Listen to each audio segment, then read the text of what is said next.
Hello, how is it going? So there has been a lot of new Prince of Persia news in only the span of a week. So if you haven't been keeping up to date, Prince of Persia: Sands of Time Remake is a game that's slated to come out in 2026.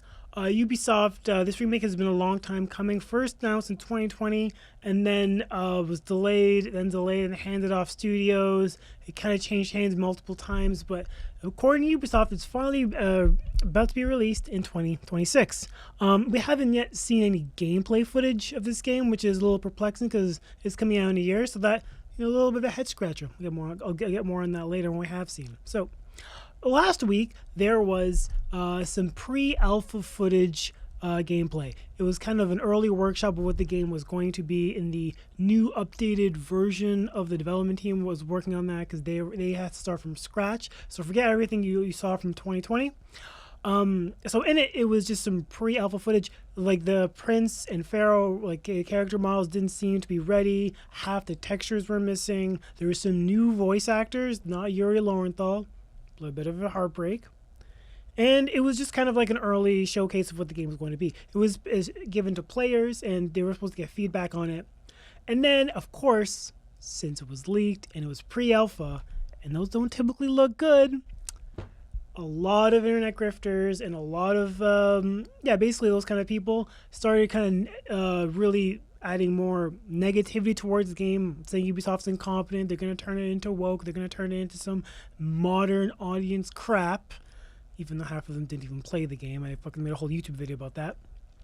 But they kind of started comparing the look of Farah, saying, oh, look what they've done to this beautiful woman. They made her literally just like an average Indian woman in the game. It's not even that bad.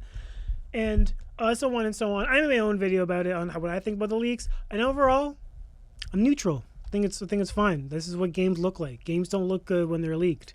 They really tend to suck a lot. They have things that are missing. Nothing's done. Animations aren't crispy. The models aren't even done. Games don't look good. And people whining about it not looking good are just basically the equivalent to people opening up an oven as soon as you put a cake in, being like, "Oh, why is this not edible?" Yeah, we have to let them cook. Give them time. So, a leak happened. I gave my thoughts, and then recently on Twitter, we were all thinking, well, this game was supposed to come out in 2026. And in fact, in an investor call, the Ubisoft themselves, they say that the game is slated to release before April 2026. And this is kind of like a quarter one fiscal year, which means the fiscal year ends in like April 2026. It happens in every year. But they said themselves, they're anticipating this game comes out before April. And we were thinking, okay, so before April, right now it's December. If we're thinking that, like, if the game is going to come out, like, March, we start marketing. We haven't seen any marketing from this game. Nothing footage. All we've seen was that teaser.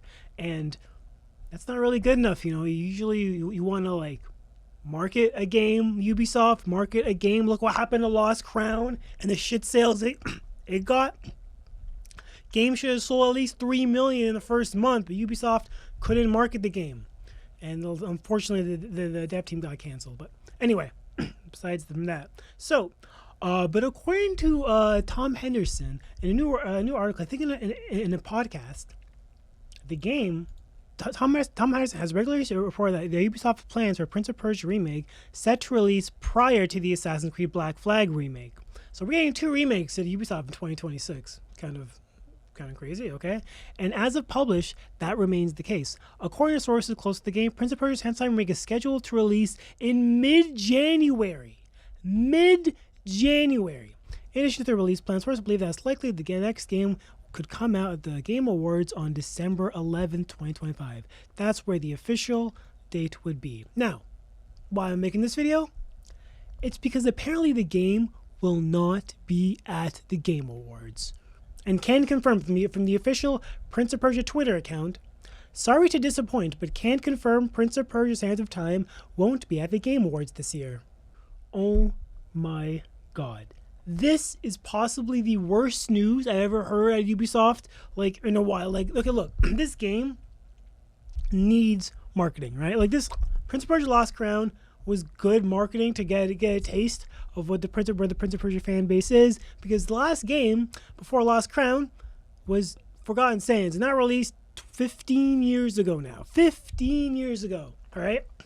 We need, like, the Prince of Persia fan base is basically dead. It's basically me and some other people on Reddit. It's basically no one, right? All of them essentially just migrated to other games. They just became Assassin's Creed fans because that's basically what they all thought the evolution of the series was, which some ways it kind of was, some ways not. But yeah, the fan base for this game is basically dead. And I know they're seemingly influenced by the Oblivion remake, which they essentially shadow dropped, and apparently it did really well for them because, you know, when you shadow drop something, you don't have any like YouTubers going around making negative videos or being more suspicious or being more sus of something, saying, oh, this doesn't look good, oh, the face models doesn't look good, the animation doesn't look good. Like, no, when you just like release something, it's out there in the open. People can just try it out, and if it's good, people will talk about it. If it's bad, people will also talk about that too. But Oblivion remake was, for the Oblivion fans, pretty good. Everything was in the game that they wanted it to be. Nothing was changed. Only the graphics really changed, and the animations, maybe like a few quality of life features. But it was basically the same game, not much different. And they think it was pretty successful for them. But Oblivion can do that, or Bethesda can do that, because they're Bethesda. Oblivion is a beloved game. It has a strong audience. Skyrim is still talked about to this day on how good it is, and a remake of an old game, yeah, it was going to sell. It did not need much marketing. Prince of Persia, on the other hand, as much as I wish there was an audience for it, kinda isn't. It really isn't. Lost Crown kind of proved that the audience for this game is kind of basically needs to be rebuilt from the ground up. And that's why I'm so upset, I'm so bewildered why there isn't any marketing. It's literally, if it's coming out in January, you need to start marketing now. Like, what the hell? Like, show us a trailer, show us some gameplay footage. So us, like, why aren't YouTubers making videos about it? Like we need something to see before you just release a game unannounced. Like, it would be extremely bold of them to re-release the game with shadow dropping, because they either A, expect it to be good, so they know they don't need to show much. B, if it's bad, then yeah, I guess maybe not marketing it would be the best. But if it's bad, like, what's the point? Like, just cancel it already, you know? Like, like, just delay it. Like, it's worth putting investment into a remake because you're trying to revitalize a series. You know, you don't want it to be bad. Not that they want any game to do that, but some games are kind of like lost causes. Like Shadows could have been a lost cause, and they could have just like quit on that game and move on to the next one. Prince of Persia is basically like, it's like starting a new franchise. Like, they're basically trying to resuscitate something that was once dead into the limelight. Like, you want some, you know, you want some drive, you want some power, you want to show something nice that can entice people to get back into it. Because right now, there's not much marketing, which, if it's true, leads me to believe they're probably just going to delay it, which I would be happy about if they delay it, because I don't really see how 1 month marketing or just dropping it in January is going to help at all. It's not going to help at all. So, yeah, I don't know. This is a poor case. They could release it again. They could release in December. Like, they could release a trailer in December and then get the fires going. But at that point, like, what's the point? The Game Awards are the most important, most important cultural event for gaming that they'll get an audience for. So, yeah, kind of a short one. I didn't really want to ramble on too long.